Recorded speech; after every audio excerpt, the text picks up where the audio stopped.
त्यांनी मागं घेतला आणि तो मागे घेतला. मात्र आता भाजपचे नेते प्रामुख्याने नितेश राणेंनी त्यांची जीभ काढून देऊ असे वक्तव्य करणं म्हणजे कुठंतरी ही परिस्थिती चिघळण्यासारखं आहे. एक आहे बघा, मराठवाड्यामधली किंवा त्या विभागामधली किंवा माननीय मनोजदादांची सुद्धा बोलण्याची शैली जर आपण बघितली तर आपण बघता ती नेहमीच अशा पद्धतीनं, म्हणजे त्यांचं थोडं ग्रामीण बाज असणारं बोलणं आहे. त्यामुळे बोलण्याच्या ओघात कदाचित त्यांना तसं बोलायचं नव्हतं, पण ते बोलून गेले. पण त्यांच्या जेव्हा लक्षात आलं तेव्हा ते लगेच म्हटले, मी माफी मागतो, मला असं बोलायचं नव्हतं. जर माझ्याकडनं चुकून शब्द गेला तो शब्दसुद्धा त्यांनी मागं घेतला. त्यामुळे त्यांनी झालेली चूक दुरुस्त केलेली आहे. शेवटचा प्रश्न, भंडाऱ्याचे पालकमंत्री अचानक बदलले गेलेत, पंकज भोयरेंना हे केलेलं आहे, ते नक्की काय याबाबत? नाही, प्रशासनातली बाब आहे. बघा, कुठं कुणाला पालकमंत्री ठेवायचं, कुठं कुणाला सहपालकमंत्री करायचं, हा सर्वस्वी अधिकार माननीय मुख्यमंत्र्यांचा आणि दोन्ही उपमुख्यमंत्र्यांचा आहे.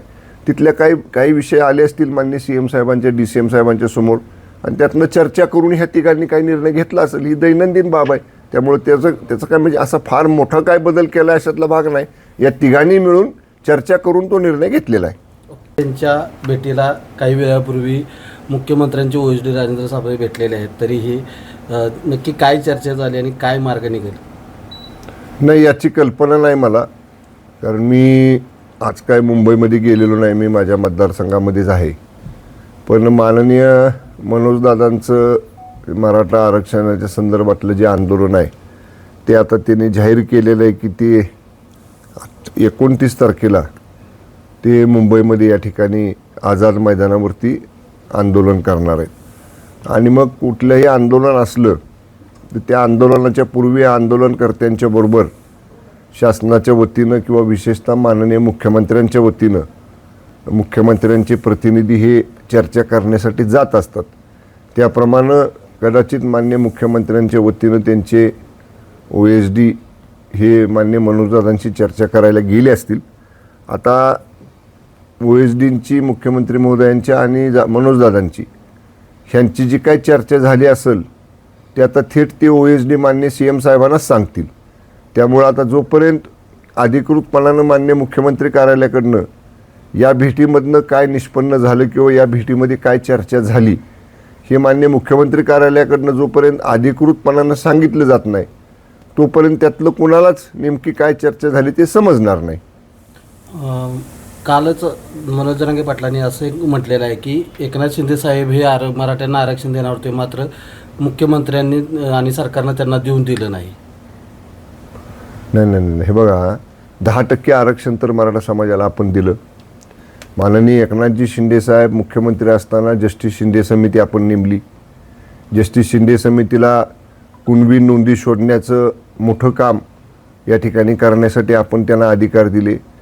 जवळपास माझ्या माहितीनुसार 40 लाखाच्या पुढं कुणबी नोंदी विशेषतः त्या 8 जिल्ह्यामध्ये मराठवाड्यातल्या आपण शोधून काढल्या. आणि त्या कुणबी नोंदींच्या आधारे ज्यांची वंशावळ लागली, ज्यांची कागदपत्र योग्य होती, त्यांना प्रमाणपत्रसुद्धा या ठिकाणी, व्हॅलिडिटीसुद्धा या ठिकाणी आपण दिली.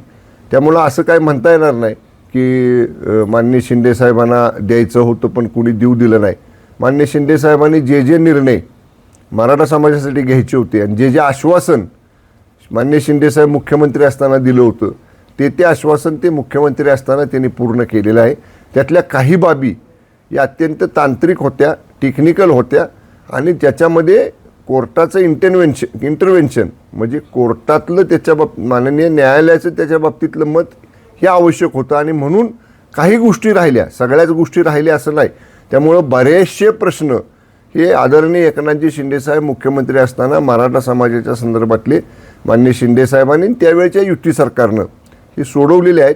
काही प्रलंबित प्रश्न आहेत आणि त्याच्यासाठी आत्तासुद्धा आमची भूमिका आहे या सरकारचे आदरणीय फडणवीस साहेबांच्या, आदरणीय शिंदे साहेबांच्या आणि आदरणीय दादांच्या नेतृत्वाखालच्या महायुती सरकारची की 1 to 1 केव्हाही मराठा आंदोलनाच्या संदर्भामध्ये, मराठा आरक्षणाच्या संदर्भामध्ये ज्या गोष्टी प्रलंबित आहेत, ज्याचं आश्वासन पूर्वी सरकारनं दिलं होतं आणि ते पूर्ण करायचं राहिले, या बाबतीत आणि त्याच्यात काय अडचणी आहेत हे 1 to 1 बैठकीमध्ये संबंधित अधिकारी, संबंधित कायदेतज्ञ, संबंधित विधिज्ञ, संबंधित आमचे जे काही सुप्रीम कोर्टमध्ये, हायकोर्टमध्ये ही बाजू लढवणारे ज्येष्ठ विधिज्ञ आहेत त्या या सगळ्यांच्या बरोबर चर्चा करायची सरकारची केव्हाही तयारी आहे.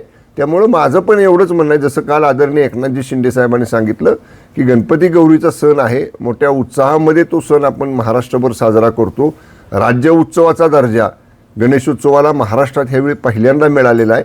तर अशा पद्धतीनं मोठ्या प्रमाणात जनसमुदाय मुंबईमध्ये येणं आणि गणेशोत्सवामध्ये काही गोष्टींचा व्यत्यय निर्माण होणं म्हणा किंवा त्या ठिकाणी कायदा आणि सुव्यवस्थेचा प्रश्न निर्माण होणं हे बरोबर नाही. आणि म्हणूनसाठी माननीय शिंदे साहेबांनी सुद्धा सांगितलेले जरांगे दादांना की काळजी म्हणजे लोकांच्या गणेशोत्सवाला त्रास होणार नाही एवढी दक्षता त्यांनी घेतली पाहिजे.